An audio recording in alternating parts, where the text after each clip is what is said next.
بابا، یه اعترافی بهت بدهکارم.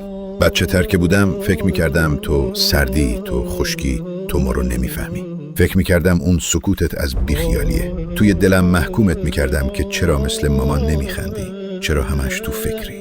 اما حالا که خودم زدم به دل بازار، حالا که قبض و قسط و اجاره بارش روی شونه های خودمه، تازه فهمیدم اون سکوت بیخیالی نبود. اون صدای آوار شدن تو بود که نذاشتی حتی گرد و خاکش روی زندگی ما بشینه. تازه فهمیدم اون زل زدن به دیوار همیشگی بیخیالی نبود. اون نفس تازه کردن وسط رینگ مبارزه با یه لشکر نامرئی بود، فقط برای اینکه سفره ما خالی نمونه. امشب میخوام فقط یه جمله بگم که شاید روم نشه تو چشمات بگم.